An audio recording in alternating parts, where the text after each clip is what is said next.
Alright, we're now on our last video of The Way of the Warrior Kid. Chapter 22. Title, 10. I never thought this day would come. Uncle Jake had me rest for 2 straight days in the morning instead of working out. The first morning, instead of working out, he took me to breakfast. The next day we ate breakfast at home, and he started teaching me how to play chess, which seems really complicated, but it's actually pretty easy once you understand it. And then after 2 days rest, Uncle Jake met me down in the garage in the morning to work out. Today's the big day, he said. What is that? I asked. You'll see, said Uncle Jake. Now get up on the pull-up bar and do one pull-up. One? I asked, not believing Uncle Jake would only have me do one pull-up. Yeah, just one, Uncle Jake replied. I jumped up on the bar and did a pull-up. It was a little stiff, but it felt pretty easy. Okay, now another one, Uncle Jake ordered. Just one?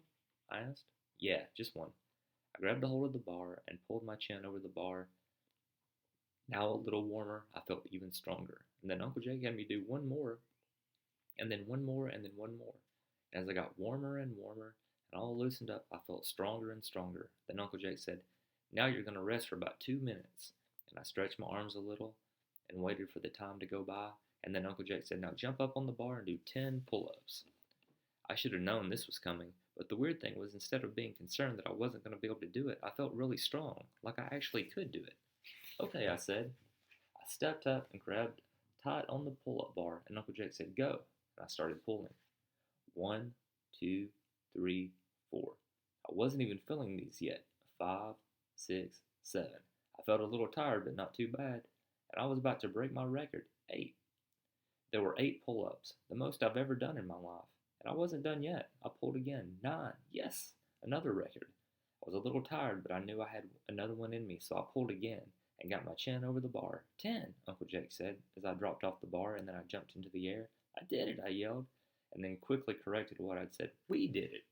Uncle Jake gave me a high five and said, no, that wasn't us. It was you. I might have told you what to do, but make no mistake, you did this. Well, I couldn't have done it without you, Uncle Jake. Maybe so, but you did the work, and you did the practice, and you did the pull-ups. Well done, Mark, he told me, and then he added, now get up there and do another set of 10. And just like that, I did. I jumped up on the bar and was able to do another 10 pull-ups, and then another set of 10, and then a set of 9, and then 2 sets of 8, a set of 7, 4 sets of 6, 2 sets of 5, 2 sets of 4, and then 3, and then 2, and then 1. And that was it. I was now officially a kid who can do 10 pull-ups. No more hiding from the pull-up bar in school, and no more being embarrassed about being weak. This was real. And as I thought about this, I looked at Uncle Jake and said thanks. No problem, Mark. And I want you to remember something. This isn't just about pull-ups. You know what else this is about? I wasn't quite sure. I don't know. Uncle Jake grabbed me by both shoulders and looked straight into my eyes and said gravely, this is about everything. Everything. Just think.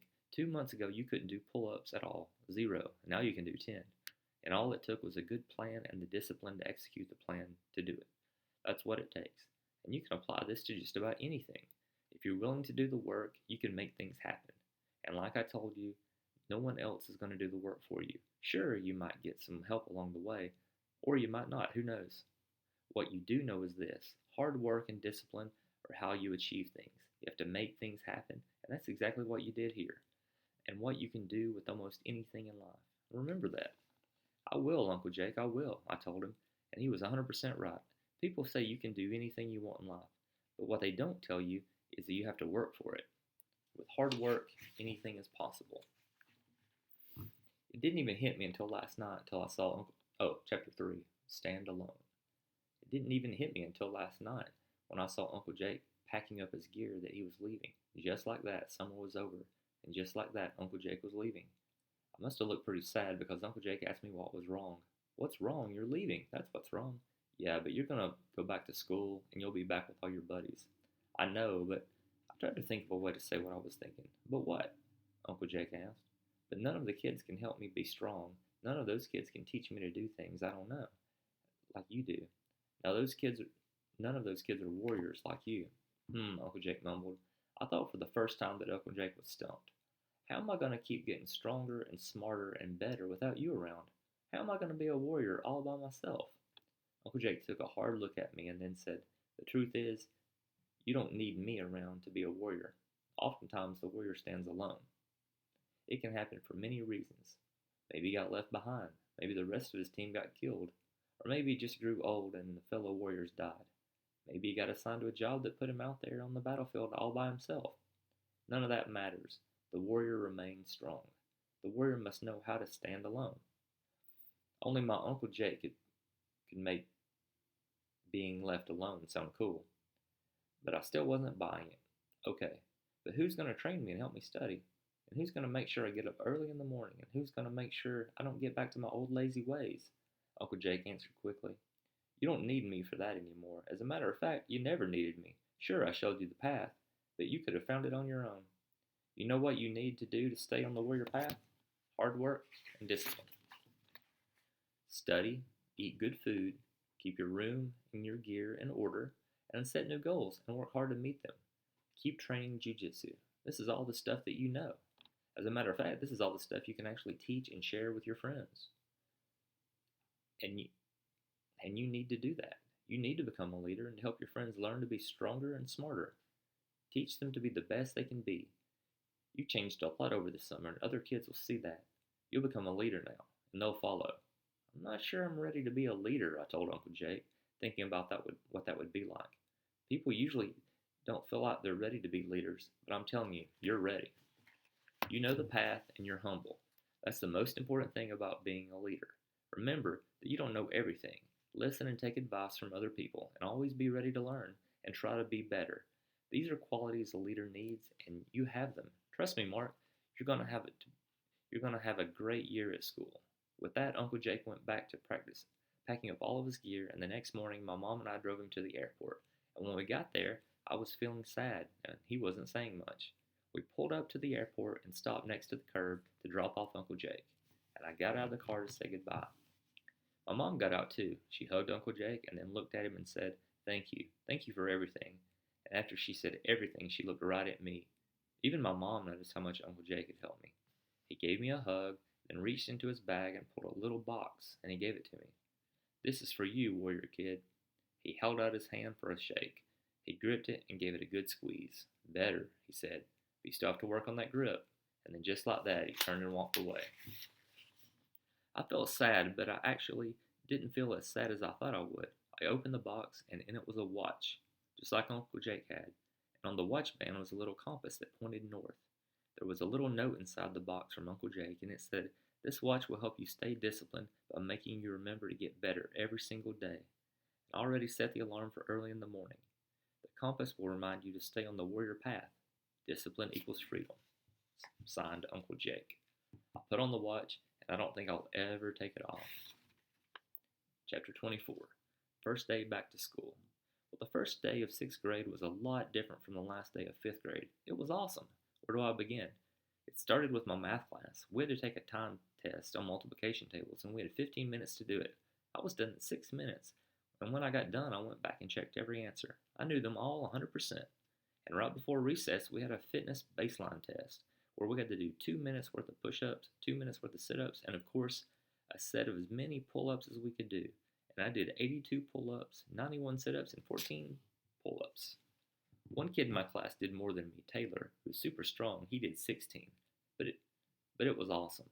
There were a couple of kids that remembered last year when I couldn't do any, and they were watching like hawks when I walked over the bar, and I knew they were waiting to make fun of me. Instead, when I got done, beating both of them by the way, they asked how I was able to do so many, and I answered in one word: practice. Soon after recess, the bell rang, and all the kids flooded the playground. I made my way over to the jungle gym, and of course Kenny Williamson was already there. The first day of school, and he was already bullying people, not letting them on the jungle gym. It was just him and a few other so-called friends that hung out there. A couple of other kids were hanging around the border of the jungle gym, scared to go on it. I wasn't scared. I walked right over to it, up to the stairs to the platform that led to the monkey bars, and I swung across the monkey bars. And when I got to the other side and dropped down, Kenny was standing and looking at me. "What do you think you're doing, Mark?" he growled at me. I acted really innocent. "Me? I'm going on the monkey bars," I told him. "You can't go on the monkey bars. Those are my monkey bars. In fact, you can't go in the jungle gym at all. This is my jungle gym, Kenny said sternly as he stepped a little closer to me. This isn't your jungle gym, Kenny. This is everyone's jungle gym, I responded in a calm voice. I could tell this surprised Kenny. No one had ever questioned him before, and he didn't like it.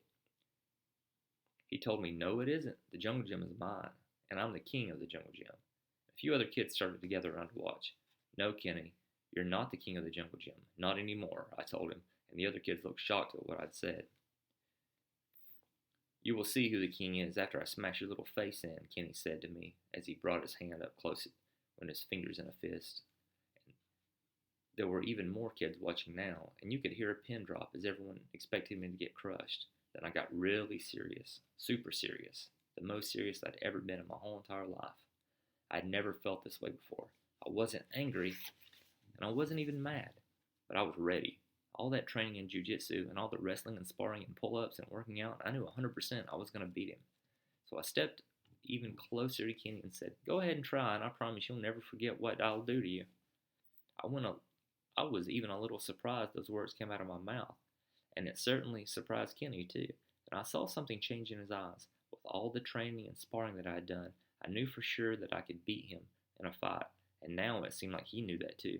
And I realized that all those years of being bigger and stronger and meaner than all the other kids, no one had ever stood up to him, and he had never actually been in a fight. All of a sudden, he was scared, and he put his hands down, and he stepped back, and he looked down at the ground and walked away. And the crowd of the kids let out a sigh, and I turned back around and jumped on the monkey bars and made it back to the platform. I climbed to the next level, and the other kids were just standing there looking at me. I waved my hands and told them to come on up. One kid did, and then another, and then another. And before long, they were all over the jungle gym, playing, running, swinging. It was great. Except Kenny. He was sitting all by himself with his head hung low. Even the kids that usually followed him around were gone.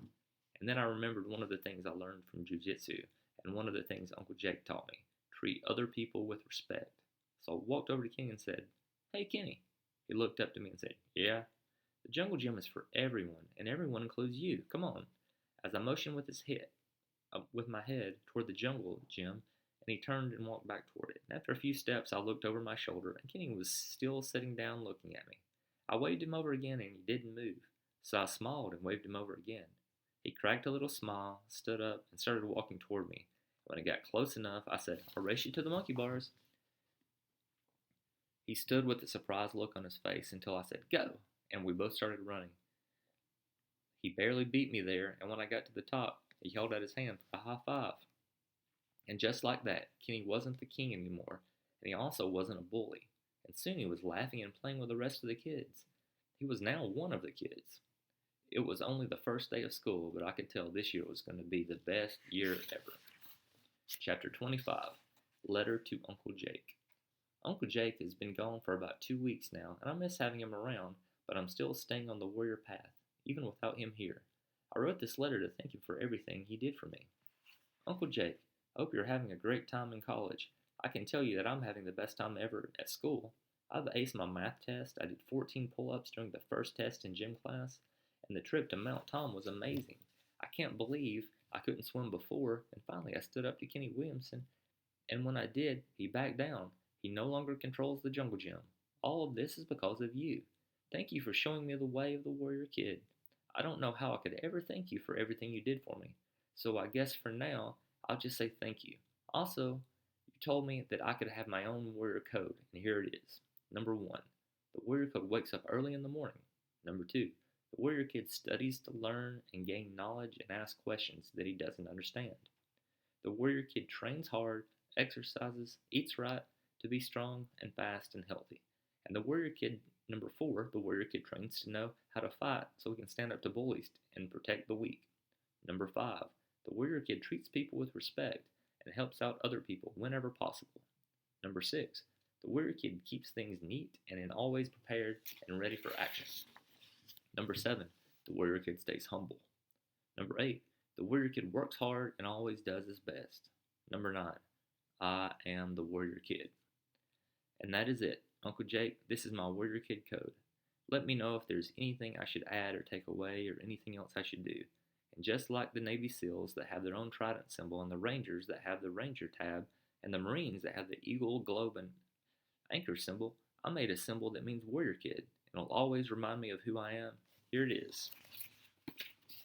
That's what he wrote. See, he drew it with pen. One more thing that happened since school started. Some of the other kids, especially ones that remember how pathetic I was last year, have started asking me what I did to get stronger and smarter and tougher. And I told them about everything you taught me. I'm teaching them how to work out and how to use flashcards and how to study. I've even shown them some basic jujitsu moves, and they're all listening to me. It's almost like I'm a teacher of the group, but don't worry, I'm still staying humble. I'll tell you more about it later.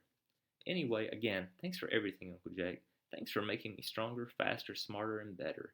Thank you for taking me to jujitsu so I won't get picked on and I can stick up for others. And thank you for turning me into a warrior kid. With thanks, respect, and love, your nephew Mark. And that was it. I was lucky to have Uncle Jake, but not everyone has an Uncle Jake, and I know that. I also know that it doesn't really matter. Uncle Jake showed me the way of the warrior kid, but this way isn't magic. There aren't any tricks. You don't need someone to lead you down the path. You can walk down the path by yourself. Wake up early and exercise hard, eat good food, study, train jujitsu. The path of being a warrior kid is simple, but it's not easy. Sometimes it's hard to wake up early in the morning, and sometimes you're not going to want to work out. And sometimes it is hard to go train jujitsu. Sometimes you want to eat junk food. In all those situations, that's when you have to use your discipline to make yourself stay on the warrior path. In the long run, the path of discipline will set you free. All right, that concludes our book. I look forward to hearing all your comments as we talk about this and see how it helps you. It definitely helped me as my attempt to be a role model. So, have a great day. Thanks, and I will see you next time.